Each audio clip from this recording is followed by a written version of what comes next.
Hello, नमस्कार, शुभ सकाळ सगळ्यांना. कसे आहात सगळे? मजेत ना?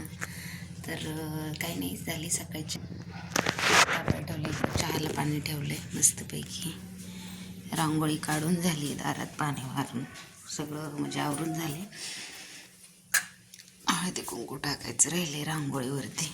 छानपैकी आवरून झाले मस्त. अजून सगळे झोपीतच आहेत.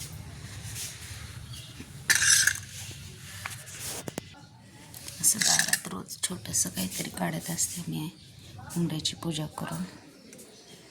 आणि मी रोज नाही दाखवत तुम्हाला, आज म्हटलं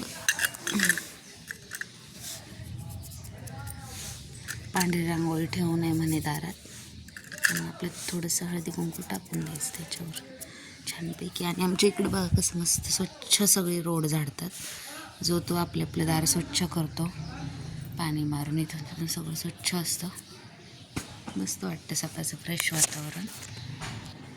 आणि थंडी चालू आहे, कालपासून थंडी वाढली आहे त्याच्यामुळं. आणि आज पोरांचं फूड फेस्टिवल आहे शाळेत, त्याच्यामुळं त्यांना आज शाळेत वडापाव आणि स्वीटकॉर्न चटपटीत असं करून द्यायचं आहे.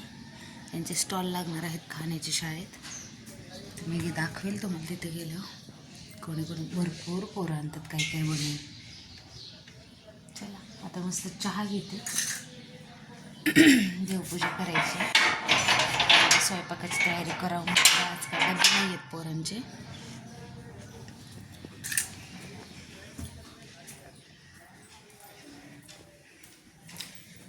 आज डबे नाही आहेत. आणि मी रात्री पाटलांनी स्वीटकॉर्न आणली होती, रात्री सोलून वगैरे टाकून.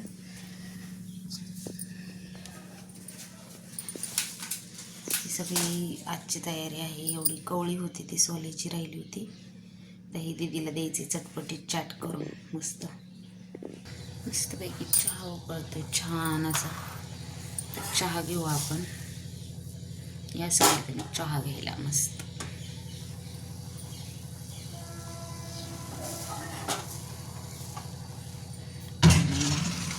त्याच्यात वडापावची तयारी आहे, बटाटे उकडायला घालावं म्हटलं. आणि चहा घेऊन झाल्यावर हे कॉर्न सोलायचे, म्हणजे मका सोलायची आहे, तेवढी सोलून घेते. डिश ते ग्लास आणलेले आहेत, त्याच्यात मिरची आहे, एवढी सोलली आहे रात्री. त्यांचं सोपं नाही आहे, सारखं काही ना काही असतं.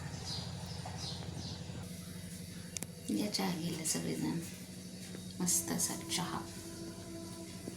चहा पिल्याशिवाय नाही बाबा कामं सुचत काय. चहा घ्यायचं मस्त असं. तर काही नाही, वडापावची तयारी. तुम्हाला म्हटलं होतं पोरांचं फूड फेस्टिवल आहे. मस्त तळते वडापाव, झाले आता करून छानपैकी.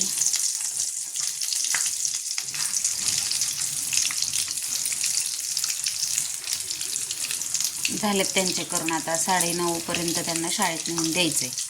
आणि इकडं आमच्या दिदूबाईची मका मस्त उकडलेली आहे, ती साईडला गाळून घ्यायची पाण्यात, मस्तपैकी पाण्यातनं काढून घ्यायची तिला. हे असे वडापाव झाले छानपैकी. इथं अजून एवढी भाजी शिल्लक आहे. आता कमीत कमी 30 एक वडापाव झालेले आहेत, होऊन द्यायचे. परत लागले, फोन केला, जवळ आहे कॉलेज त्याच्यामुळे काही टेन्शन नाही. परत लागले तर गरम गरम नेऊन देता येतात ना. आता सध्या तरी 30 केलं. आणि दीदीचं पण तयार आहे, आता आवरते पटकन. म्हणजे सकाळी 6:30 वाजले माझं सगळं आवरून, देवपूजा वगैरे करून ह्या स्वयंपाकाला लागायला, डबे वगैरे करून. म्हणजे पाटलांचा आणि आत्यांचा, पोरांना नाही दिला डब्बा, तेवढा वेळ गेलेला आहे. आता बघू